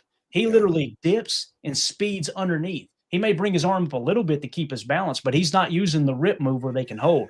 And regardless, you've got a Bears offensive lineman with his hand on the throat of Micah Parsons, not his arm hooked around his neck, literally his hand on his throat, on his Adam's apple, holding him from getting to the quarterback. No call across the board. It's absolutely wild, man. And then Coach LaFleur was asked about it. You'll give me a screen grab here, Tim. Coach LaFleur was asked about it after the game. And here is what was said by Coach LaFleur on the officiating. And then we're going to go around the horn with everybody else. He literally sounds like he's at a loss for words, right? And all I said was join the club, Coach. Here we go. I think it is a difficult job, but, I guess I don't know what holding is anymore because I thought that was pretty clear and obvious hold, but I guess I don't know what that means. And that's the only way you can answer, right? Like, what the hell is a holding call now? Again, they can no longer use the excuse, Jacob, of the officials, right? The officials, or not the officials, but they can no longer use the excuse, oh, it's a rip move. It's a rip move. Not every pass rush is a freaking rip move, right? Explain what's on the screen right now, Amelia. Is that a bag of dirt? That is a bag of dirt on a football field with the bag is actually striped black and white. But yeah, some good calls from that thing today or yesterday. Again, the fact that you dominated the first half, Tim, we'll start with you. You dominated the first half, right? And then you've seen the officials kind of keep them in the game the whole time. You still win by 7 points, covering the 6.5 point spread against a team that was first place in the division and fighting for the number 1 seed in the NFC as a whole. You overcame the bad officiating at home of all places, right? You're supposed to have a little bit of a home field advantage at Lambeau. I say this not to harp too much on the negative aspect of the bad officiating, but to me, I'm fired the hell up because you overcame that, Tim. You still came out there with the dub, bro. Yeah. I'm going to choose my words carefully here because this whole conversation pisses me off. I'm going to say the quiet part out loud. I'm tired of pretending that it's bad officiating. How do you not see that? How do you miss the call? Hey, it's intentional. Let's just say what it is. It's intentional. You're ignoring things. You're tilting games. It says everything you need to know that the league will fine anyone who dare says anything bad about the refs, yet does absolutely nothing about the dumpster fire that NFL officiating is. And we'll say it that way. It's not just us. There are other teams that get screwed on a weekly basis. I'm not going to sit here and pretend anymore like, man, how are they so bad? It's not there. It's intentional. This is intentional neglecting of what you should be doing on the field as an official, which is call the game as you see it and let the players decide the outcome of these games, not trying to, keep the Chicago Bears in the game because, well, they're down 14-3 at Lambeau. We can't let this get out of hand. Right. It's just ridiculous. And, I'm not going to pretend anymore. It's not bad officiating. There is an agenda and there is intent behind what's happening. I'm convinced of it now. Yeah, and to Tim's point here, Amelia, I want to get your take on this. H.E. Solder in the chat said, are we looking at this wrong? Should the Packers just go with the chokehold pass blocking technique? That's what I said a few weeks ago. I said, you know what? The hell with it. Everybody hold. On offense, hold. If they're not going to call it, hold. We did that, and we got flagged for holding. And then yesterday, of course, as Chester Marco points out, it's almost impossible for the long snapper to hold. LOL. We got called for a holding on the long snapper on a freaking punt. And what did he do? He had two guys he was trying to block. He put a hand here and hooked his arm on the other guy, just kind of holding him back, right? Which is a hold. But he didn't have his hand around his freaking throat. No, and what's holding crazy on is every play. Yeah, right. Exactly. So if you're going to call it both ways, right? That's all we're asking. Yep. Yeah. No, there's holding on every play. The fact that you're able to call it on a long snapper as he's kicking back on a punt. Come on now. You're getting real nitpicky there. You're really choosing on what you want to call. And yeah, you're the fact that they had 4 penalties under 20 yards. It was like, okay, no, we gave the Bears some penalties. It's not like we didn't, but ours were, almost 10 yards of penalty. Theirs were like 3 or 4. So It's just, you can turn it quick with that hidden yardage. Yeah. And as Dave Fish says here, Jacob, could it be that the NFL wants a competitive Chicago team? It is so obvious they want the Bears in that large market Chicago. They want the Jets in the large market New York area, along with the Giants. They want these large market teams to be competitive so bad. You're not going to be able to convince me that that's not going on behind the scenes. Like in any way, shape, or form that you can prop it's why the mainstream sports media, what do? They're always propping the Bears up. Oh, this is the year. This is the year. Yeah. Because they know that if they build a bunch of hype around a large market team, there's going to be a ton of casual fans in these big cities that are going to flock to watch their network and get fired up for the Bears. And then the second it falls apart, they go back to doing whatever the hell they want to do. If they're in Miami, they're going to go to the beach. They're going to go hang out there, right? If they're in Chicago, I guess they'll take to the streets and act like a bunch of idiots. That's what seems to go on in Chicago most of the time. Again, it's mind-boggling to me. And we've got a lot of Packer fans that are embedded in the Chicago area, and they tell me this stuff. It's not just this is Clayton in Tennessee or Tim in Green Bay or Jacob in a small town in Wisconsin. This is like common knowledge. This is what's going on with the big market teams. And it absolutely sucks. And again, I've always defended against the conspiracy theories, Jacob. I know you pressed into them a little bit, but it's getting it's getting more and more difficult for me to just go, no, come on, guys. Yesterday, you had an official. I will never forget. I froze when I paused it to get a screen grab off the TV. I paused it, and there's an official staring right at Micah, who's got an arm around his neck. Yeah, and it's like, you cannot tell me you didn't see it. You're looking right at it. Yeah. What are you doing? And Micah stopped complaining. Micah used to go to the officials and go, "What? Can I get a hold?" He just stopped. He said, "I'm just over it." He said it yesterday in his post-game whatever interviews. Like, I'm done trying. Like, what do you do now? Mike is just gonna have to just hang on to the hand, fall over like dude's choking me. I need you to sell it now at this point. I need you to LeBron that thing up for me, Mike. Get really sell the thing like you've been choked out. You can't breathe anymore. Because they're not going to do anything about it unless he literally is coming off the edge and just collapses because, dude, and then just sit there, fall on the ground for 5 minutes as you can't breathe. I mean, we need to get something to sell it to them to really be like, all right, we can't just keep letting this slide by like that. Yeah, absolutely. Yeah. Go ahead, Jake. I think it's probably because I know for a fact that Clayton, obviously Tim, we care about this league in this game so much that we don't want to understand or don't want to admit that maybe there could be someone's thumbs on the scales to this point anymore. If you guys are going to be good at it, be sneaky about it. At this point, it feels like it's not sneaky. It feels very obvious. And that's to me where I think that it's being really almost offensive to us as in our intelligence. To Jen's has no tin hat foil required anymore. It is what it is. To Chuck's point, WWE with a football. I mean, if you look at it, you guys can tell me if I'm wrong, but I believe in the fine print in the NFL rules. They said it isn't an entertainment business, and that if they need to do anything to make the entertainment factor more or less qualifiable, that they can basically do whatever they want to do. To me, it's getting to the point where it's egregious, and the fact that we're sitting here talking about how Micah needs to learn how to act. That's crazy. It's crazy, right? You know what I'm saying? And to your point, I watched it last night. There was multiple times. Legal hands to the face apparently isn't a thing anymore. Like you said, having a chokehold. I mean, to the point where he's wrapped his arms around him and he's not going for a rip move, just literally trying to get around a guy, and he's got him locked in. Like it's getting ridiculous. And I really just wish that they would just. I saw some other people in the chat saying that they need to be full-time refs. Will that help? I don't know. Like, they're full-time scammers. Okay, cool. Right. And here's Chester Marco. Great point. He says Green Bay is an absolutely enormous national fan base, though. That's a great point. But here, you're not looking at it from the right angle. The majority of the media money that's shared, and you got to tip your cap and give a shout out to the Mara family. Way back in the day with the Giants in New York, they could have taken all of that media money for themselves, but they decided, let's spread it throughout the rest of the league, right? Let's spread it throughout the rest of the league. That way, we can keep some of these smaller market teams up like that. It's deeper than this, Chester. Chester says Green Bay is an absolutely enormous national fan base, though.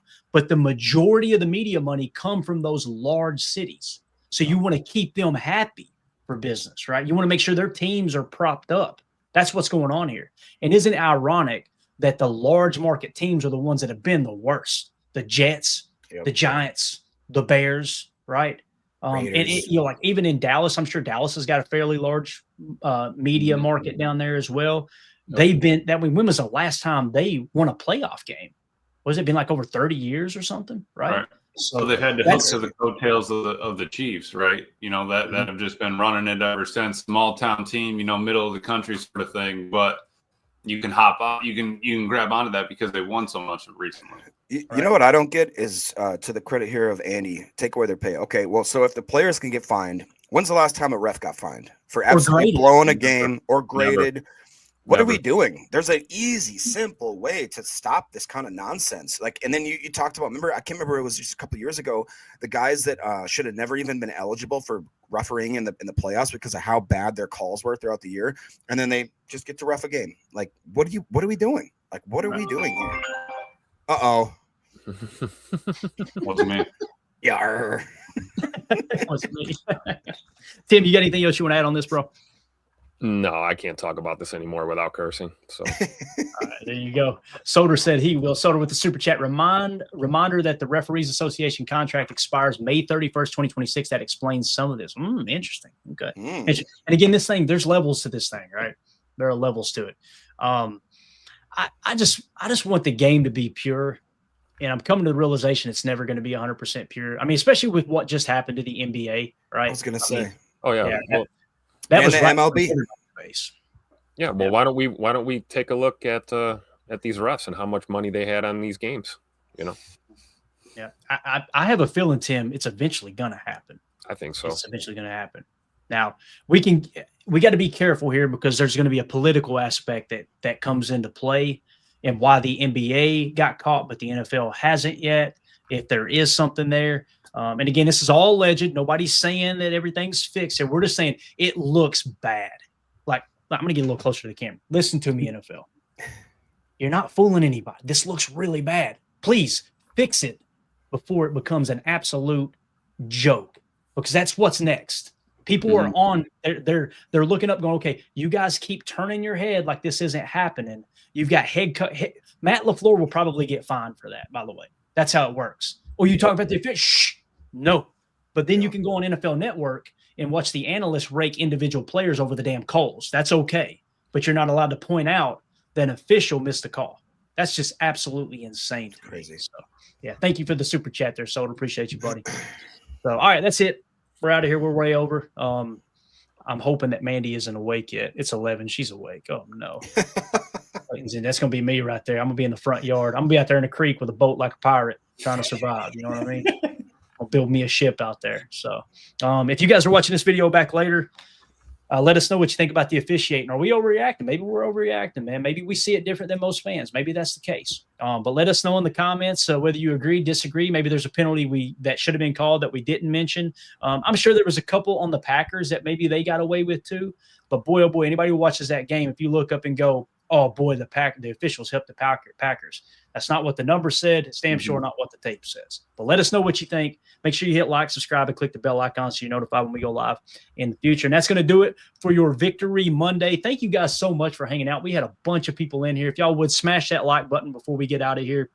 We may go live again in the early afternoon. We'll see how the day unfolds. We'll definitely be back tonight, 6 p.m. Central for PTA Live. We'll give you all the PFF grades and let you know which players really did perform well. Emilio, give them one little nugget. Is there a player that comes to mind based off the prelims last night, just off the top of your head, that stood out that you said, oh, they look like they're going to have a good grade? Was there anybody? We had Evan Williams was the 86-2. He was highest by 15 points on our defense. Then Christian Watson was number 1 with the 83-6. We had 4 in the 80s, Christian, Josh Jacobs, Jordan Love, and Luke Musgrave. So we'll see how those kind of end up tonight here. Yeah, definitely. Andy Dubs in the chat. Love you guys. Thanks for everything. Go Pack, go. Thank you all. If there were nobody watching, commenting, and hanging out with us, Victory Mondays would suck. The listeners, the viewers, you are the ones that make this so much fun on Victory Mondays. So again, the Packers get the dub 28-21. Appreciate you guys. We'll see you all this evening, 6 p.m. Central for PTA Live. My name's Clayton. This is PTA. That's Emilio. That's Jacob. That's Tim. Go Pack, go. Here we go. We're out. Bye, guys.